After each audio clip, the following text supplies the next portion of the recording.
Lights on versus వీక్షకులందరికీ మన ప్రభువైన యేసుక్రీస్తు నామంలో నా హృదయపూర్వకమైన వందనాలు తెలియజేస్తున్నాను. ఈరోజు ఈ వీడియోలో మనం హాగరు, ఇష్మాయేలీల గురించి తెలుసుకునే ప్రయత్నం చేద్దాము. ఇస్సాకు జన్మించడానికి 15 సంవత్సరాల ముందు శారా తనకు పిల్లలు పుట్టకపోవడం చూసి తన దాసి అయిన హాగరుని తీసుకుని అబ్రహాముకు ఉపపత్నిగా ఇచ్చింది. హాగరు ఒక ఐగుప్తీయురాలు. హాగరు వలన అబ్రహాముకు సంతానం కలుగుతుందని శారా అనుకుంది. అబ్రహాము దానికి అంగీకరించాడు కూడా. తరువాత హాగరు గర్భవతి కూడా అయింది.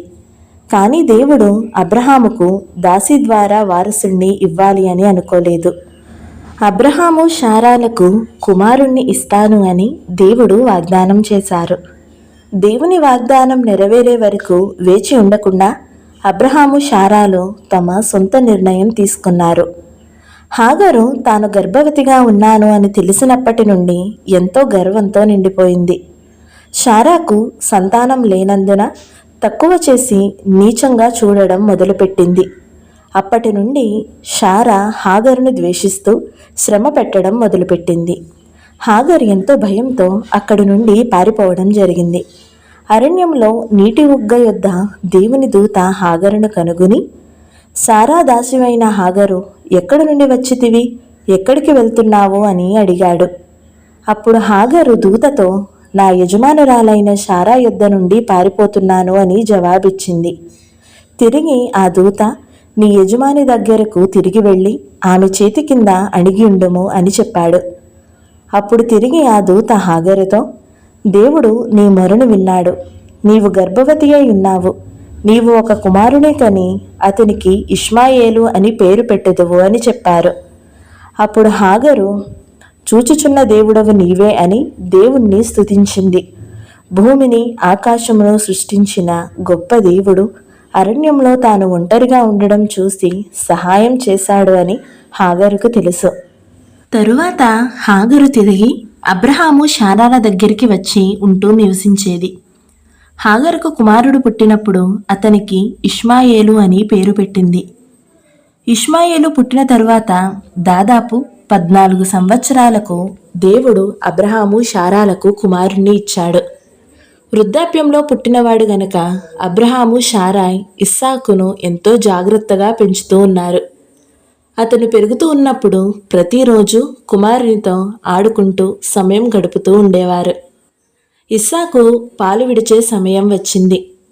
అబ్రహాము నివసించే దేశంలో పిల్లలు 4 లేదా 5 సంవత్సరాల వయసులో పాలు తాగడం మానేసి ఆహారం తీసుకునే సందర్భాన్ని తల్లిదండ్రులు గొప్ప వేడుకగా జరుపుకునేవారు.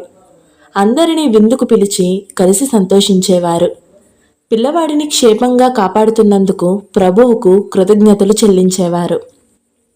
చిన్నపిల్లవాడుగా అంతటా తిరుగుతూ ఆడుకునే ఇస్సాకును చూసి అందరూ ఎంతగానో సంతోషిస్తూ ఉన్నారు. ఆ రోజు గొప్ప విందు కనుక ఇంకా ఎంతో ప్రత్యేకంగా ఇస్సాకును అందరూ చూస్తూ ఉన్నారు. కానీ ఒకరు మాత్రం ఇస్సాకుపై ఈర్ష్యతో ఉన్నారు. సవతి సోదరుడైన ఇష్మాయేలు ఎంతో ఈర్ష్యతో ఇస్సాకును హేళన చేయడం మొదలుపెట్టాడు. అప్పటికే ఇష్మాయేలు 17-18 సంవత్సరాలు వయసు కలిగి ఉండొచ్చు. ఇస్సాకు పుట్టకకు ముందు అందరూ ఇష్మాయేలును ఎంతో గారాబంగా చూసుకునేవారు. కానీ ఇప్పుడు ఇస్సాకు చిన్నవాడు కనుక అందరూ ఇస్సాకునే ముద్దు చేయడం ఇష్మాయేలుకు కోపం తెప్పించింది. ఇష్మాయేలు అన్నీ అర్థం చేసుకోగలిగిన వయసు కలిగి ఉన్నాడు. కానీ చిన్న పల్లవాని వలె ఇస్సాకును ఎగతాళి చేస్తూ పరిహసిస్తూ ఉన్నాడు. ఆ విందు సమయంలో అందరి ముందు అలా చేయడం సరికాదు. ఇష్మాయేలు చేస్తున్న పనుల వలన ఇస్సాకు ఏడుస్తూ తల్లి దగ్గరికి పరిగెత్తుకుని వెళ్ళాడు. తనకంటే ఎంతో పెద్దవాడైన ఇష్మాయేలు పనుల వలన ఇస్సాకు ఎంతో భయపడుతూ ఉన్నాడు. ఇస్సాకు తల్లి శారాకు ఆ సంఘటన ఎంతో కోపము, బాధ కలిగించింది. చిన్నవాడైన ఇస్సాకు అలా ఏడిపించడం శారాకు ఎంతో కష్టంగా అనిపించింది. వెంటనే శారా అబ్రహాము దగ్గరికి వెళ్ళి, ఈ దాసిని దీని కుమారుణ్ణి వెళ్ళగొట్టుము. ఈ దాసి కుమారుడు నా కుమారుడైన ఇస్సాకుతో వారసుడై ఉండడు అని చెప్పింది. తన కుమారుడైన ఇష్మాయేలును బట్టి శారా మాటలకు అబ్రహాము ఎంతగానో దుఃఖించాడు. అప్పుడు దేవుడు అబ్రహాముతో, ఈ చిన్నవానిని బట్టియు నీ దాసిని బట్టియు నీవు దుఃఖపడవద్దు.